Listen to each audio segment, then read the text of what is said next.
শান্তি বার্তা চ্যানেলে আপনাদেরকে স্বাগত। আজ এমন একজন ব্যক্তি সম্পর্কে আমি বলবো, ওনাকে অবশ্য দেখতে পাচ্ছেন, তিনি গোপাল কৃষ্ণ, অন্যদিকে দীনকৃষ্ণ ঠাকুর মহাশয়। আমি এই দুই কীর্তনিয়ার মধ্য থেকে এমন কিছু তত্ত্ব আপনাকে দেব, যে তত্ত্বগুলি শুনলে আপনি অনেক কিছু জানতে পারবেন। তাই আপনার কাছে রিকোয়েস্ট যে আপনি ভিডিওটি শেষ পর্যন্ত দেখবেন আর চ্যানেলটিকে অবশ্যই সাবস্ক্রাইব করে নেবেন। বন্ধু বান্ধবদের মধ্যে ভিডিওটিকে বেশি করে শেয়ার করবেন। তাহলে কি হবে, আপনার বন্ধু বান্ধবরা জানতে পারবে সত্যটা কি। কারণ সত্য বলে ও বলার চেষ্টা করে এই শান্তি বার্তা চ্যানেল। শান্তি বার্তা চ্যানেল সর্বদা সত্য বলার চেষ্টায় থাকবে এবং আপনাকে সত্য দেখানোর উদ্দেশ্য নিয়ে এই শান্তি বার্তা চ্যানেল প্রোগ্রাম করে।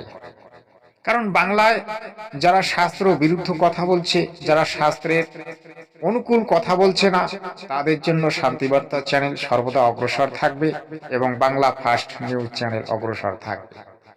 সত্য দেখাই আমাদের উদ্দেশ্য এবং সত্যকে জানার চেষ্টাই আমাদের উদ্দেশ্য। অনেক অনেক মন্দিরে মায়েরা গিয়ে দণ্ডি কাটে, মায়েরা দণ্ডি দেয়, তাই না? ভিজে কাপড়ে স্নান করে হাতে একটা কাঠি নিয়ে এইভাবে দাগ দেয় শুয়ে শুয়ে। দণ্ডি মানে কি? দণ্ডি মানে হচ্ছে, দণ্ড থেকে দণ্ডি শব্দের উৎপত্তি হলো। দণ্ড মানে অন্যায় বা অপরাধ। নিজের অন্যায় অষ্টাঙ্গ ভগবানের নামে শপথ করে মাটিতে ছুঁয়ে নিজের অন্যায়কে ভগবানের চরণে সমর্পণ করা। কিন্তু আশ্চর্য দেখবেন, বাহ, কত সুন্দর কথা বললেন। দণ্ড থেকে দণ্ডি শব্দের উৎপত্তি। আপনারা রামায়ণ দেখেছেন, রামায়ণে লক্ষ্মণ দণ্ড কেটে দিয়েছিল, অর্থাৎ দণ্ডি কেটে দিয়েছিল। কেন দিয়েছিল? সীতা যাতে ওই দণ্ডির বাইরে না যায়, আর দণ্ডির বাইরে গেলে সীতার ক্ষতি হতে পারে, তার জন্য লক্ষ্মণ রেখা কেটে দিয়েছিল। কিন্তু রেখার বাইরে যখন সীতাজি গেলেন, তখন রাবণ রাজা তাকে ধরে নিয়ে গেলেন। তো দণ্ডি শব্দের অর্থটা কিন্তু তিনি উল্টা করে বলে দিলেন, কারণ এরা শাস্ত্রের বাইরে কথা বলে। দণ্ডি শব্দের অর্থ হচ্ছে আপনাকে চার দেওয়ালের মধ্যে আটকে রাখা, অর্থাৎ আপনাকে একটা সীমার মধ্যে আবদ্ধ থাকতে হবে। কিন্তু ইনি কোন দিকে নিয়ে গেলেন? ইনি ভক্তি মার্গে নিয়ে গেলেন। আরে ভক্তি মার্গের সঙ্গে দণ্ডি শব্দের কোনো মিল নেই বা কোনো অর্থ হতে পারে না। কারণ জনতাকে মূর্খ বানাতে এরা সক্ষম এবং জনতাকে কিভাবে মূর্খ বানাতে হবে এরা সেটা ভালোভাবে জানে। আগে দেখতে থাকবেন। আজকে এই গোপাল কৃষ্ণ ঠাকুরের তত্ত্বগুলি থেকে আজকে মোটামুটি কিছু মূল তত্ত্ব তুলে ধরা হবে। ব্রহ্মচারী সে বলেছিল, হাই হ্যালো ছড়ো, হরে কৃষ্ণ বলো। মানুষ শুনে আমাকে ভিডিওটা দেখ দেখ, 4 বছরের ছেলে হরে কৃষ্ণ বলছে। মানে এটা শুনে আনন্দ পাওয়ার কিছু নেই, দুঃখ করো। বলে কেন? 4 বছরের ছেলে হরে কৃষ্ণ বলে, 80 বছরের বুড়ো পাড়ার মোড়ে গিয়ে তাস খেলে। ইস, কত সুন্দর কথা বললেন গোপাল কৃষ্ণজি। তিনি একেবারে শাস্ত্র তত্ত্ব তুলে ধরলেন। ভাই গোপাল কৃষ্ণ, আপনাকে ছোট করে একটা প্রশ্ন করি। আপনার এই হরে কৃষ্ণ নাম বেদের কোন পৃষ্ঠায় আছে? কোন বেদে আছে? সুক্ত নাম্বার কত, মণ্ডল নাম্বার কত, পৃষ্ঠার সংখ্যা কত, আপনি বলবেন কি? আপনারা এই হরে কৃষ্ণ নাম কোথা থেকে নিয়ে এলেন, কোথা থেকে পেলেন, সে সম্পর্কে আপনি প্রুফ দেখান। ওই বাংলার ওই চৈতন্য চরিতামৃত, বাংলার ওই চৈতন্য ভাগবত, এগুলো তো এই 550 বছরের পরে লেখা হয়েছে। কিন্তু আমাদের আদি গ্রন্থ 4 বেদ, 18 পুরাণ, 6 শাস্ত্র, তার মধ্যে কোন গ্রন্থে আছে?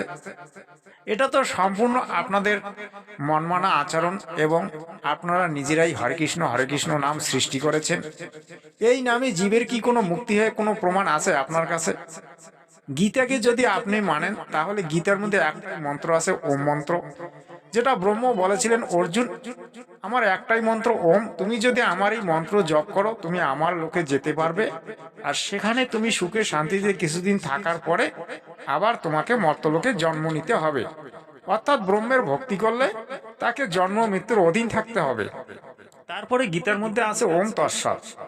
ওম তৎসৎ 3 মন্ত্র, 3 মন্ত্রই হচ্ছে পরম ব্রহ্মের নাম, অর্থাৎ যে পরমাত্মা পরমেশ্বর, তাকে পেতে গেলে এই ওম তৎসৎ এই 3 মন্ত্রের জপ করতে হবে। ওম তো ব্রহ্মের মন্ত্র, আর এই তৎসৎ হচ্ছে সাংকেতিক, যেটা একমাত্র তত্ত্বদর্শী গুরু দিতে পারে। বর্তমান বিশ্বে একজন সদ্গুরু আছেন, তিনি হচ্ছেন জগৎগুরু তত্ত্বদর্শী সন্ত রামপাল মহারাজজি। তিনি একমাত্র এই তৎসতের সম্পূর্ণ ব্যাখ্যা তার ভক্তকে দিয়েছেন, এবং তিনি একমাত্র মোক্ষের মন্ত্র জানেন, এবং মোক্ষ কিভাবে হবে সেটা তিনি সম্পূর্ণরূপে বলেছেন, এবং তিনি আদি সৃষ্টি তত্ত্ব তুলে ধরেছেন। তাই আজ তার 15 কোটির উপরে শিষ্য, এবং তিনি বর্তমান বিশ্বে তত্ত্বদর্শী গুরু নামে খ্যাত। আগে দেখতে থাকবেন। তবে একটা কথা মনে রাখবেন, ভালো লাগুক আর না লাগুক রোজ খাবেন তিতা, ইচ্ছে করুক আর না করুক রোজ পড়বেন গীতা। গীতা পড়বেন। মুসলমানদের ধর্মগুরু হযরত মুহাম্মদ সে তার মুসলিম ভাইদেরকে বললেন, আমি আল্লাহ নই, আল্লাহর দূত। খ্রিস্টানদের ভগবান যীশু খ্রিস্ট সে তার খ্রিস্টান ছেলে মেয়েদের বললেন, আমি ঈশ্বর নই, ঈশ্বরের সন্তান। কুরুক্ষেত্রের মাঠে গিয়ে ভগবান শ্রীকৃষ্ণ অর্জুনকে বললেন, আমি স্বয়ং ভগবান। গোপাল কৃষ্ণ ভাই, আপনি তো অনেক তত্ত্ব বললেন। গীতায় শ্রীকৃষ্ণ বলেছিল আমি ভগবান, আপনি কি দেখাতে পারবেন? গীতা জ্ঞানদাতাটা কে সেটা আগে জানুন। শ্রীকৃষ্ণ গীতা বলেছিল নাকি অন্য কেউ? কেন অর্জুন যখন শ্রীকৃষ্ণকে প্রশ্ন করলো, যখন গীতায় বিরাট রূপটা দেখালো যে আপনি কে, তখন ওই গীতা জ্ঞানদাতা কি বলেছিল? যে আমি বরাহুয়া কাল, আমি বড় কাল, আমি এই সময় প্রবৃত্ত হয়েছি এই দুরাচারী দুষ্টদেরকে দমন করার জন্য। অর্জুন, তুমি যদি যুদ্ধ নাও করো তবুও আমি এদেরকে মেরে রেখেছি, বা এরা মরবে। তাহলে কেন তিনি তখন বললেন না যে আমি শ্রীকৃষ্ণ? ভাই, ভুল ব্যাখ্যা দিয়ে মানুষকে বোকা বানাবেন না। কারণ এই গীতা শ্রীকৃষ্ণ বলেন নাই। শ্রীকৃষ্ণর মধ্যে কাল অর্থাৎ জ্যোতি নিরঞ্জন, যার নাম ব্রহ্ম, তিনি প্রেতবৎ প্রবেশ করে।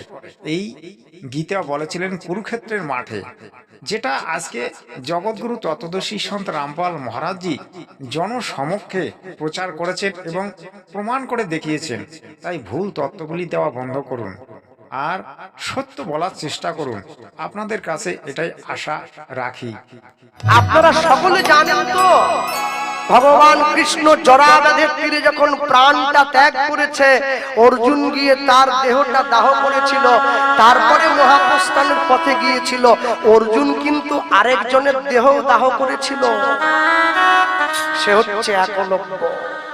কথা দিয়েছিল, সখা কথা দিলাম। যেদিন প্রিয় ভক্তগণ, আপনারা এতক্ষণ ধরে শুনলেন আমার প্রিয় কীর্তনিয়া গোপাল কৃষ্ণ ঠাকুরের। আমি তাকে ঠাকুর বলছি কারণ তাকে শ্রদ্ধা সম্মান করি, তাই আমি ঠাকুর বলছি। কিন্তু ইনি যে বললেন শ্রীকৃষ্ণ মারা গেছে, অবশ্যই শ্রীকৃষ্ণ মারা গেছে, আমাদের শ্রীমদ্ ভাগবতে প্রমাণ আছে। কিন্তু কেন শ্রীকৃষ্ণ মারা গেলেন? তিনি তো ভগবান, তা ভগবান কেন মারা যাবে? ভগবানের তো মরার কোনো কথা নয়। আরও তো অন্যান্য দেবদেবীর কথা আমরা শুনি, যেমন মা কালী, মনসা, অনেক দেবদেবীর কথা আমরা শুনি, কিন্তু তাদের মৃত্যুর কথা আমরা শুনি না।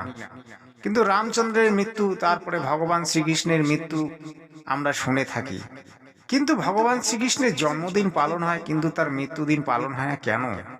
যে ব্যক্তিটা এই পৃথিবী থেকে চলে গেছে, সেই ব্যক্তির মৃত্যুদিন কেন পালন হচ্ছে না? এটা ভাববার বিষয়। কারণ এই শ্রীকৃষ্ণকে মানুষ অমর অজয় ভাবে, কিন্তু বাস্তবে শ্রীকৃষ্ণ অজর অমর নয়। এটা মানুষের মনের ভ্রান্তি। কারণ শ্রীকৃষ্ণ কখনোই অজর অমর হতে পারে না। যে মনুষ্য লোকে জন্মগ্রহণ করে সে কখনো অজর অমর হয় না, তাকে কোনো না কোনোভাবে এই দেহকে ত্যাগ করতে হয়। যে এই পৃথিবীতে জন্মেও না মরেও না, তিনি হচ্ছেন পরমাত্মা, তিনি হচ্ছেন পূর্ণ ব্রহ্ম। সেই পূর্ণ ব্রহ্ম কে, সেটাই আজকের মূল বিষয়।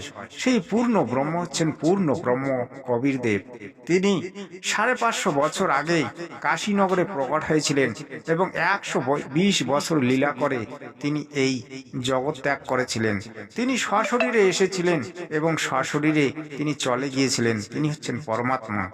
কিন্তু মানুষ ভুল বশত শ্রীকৃষ্ণকে পরমেশ্বর বলছে, কেউ বা পরম ভগবান বলছে। পরমেশ্বর শব্দটিকে তারা বুঝতে পারছে না, বা আমাদের বাংলার কীর্তনীয় বা যারা গুরু মণ্ডলেশ্বর আছে তারা বোঝানোর চেষ্টা করছে না। পরমেশ্বর শব্দটি তখনই ব্যবহৃত হয় যার কোনো জন্ম মৃত্যু হয় না, যিনি অজয় অমর, যিনি পরমাত্মা, যাহা হইতে সকল জীবের সৃষ্টি হইয়াছে এবং যাহা হইতে অখিল বিশ্বব্রহ্মাণ্ডের সৃষ্টি হয়েছে, তিনি হচ্ছেন পরমেশ্বর। তাই শ্রীকৃষ্ণকে কখনোই আপনারা পরমেশ্বর ভেবে পূজা করবেন না। শ্রীকৃষ্ণ পরমেশ্বর নয়, শ্রীকৃষ্ণ হচ্ছে বিষ্ণুর অবতার মাত্র, এবং তিনি জন্ম মৃত্যুর অধীন। তাই আপনাদের কাছে অনুরোধ রইল যে আপনারা অবশ্যই আমার শান্তিবার্তা চ্যানেলটিকে ফলো করবেন, তাহলে সত্য তত্ত্বগুলি আপনারা জানতে পারবেন। আর চ্যানেলটিকে অবশ্যই সাবস্ক্রাইব করে নেবেন সৎসাহে।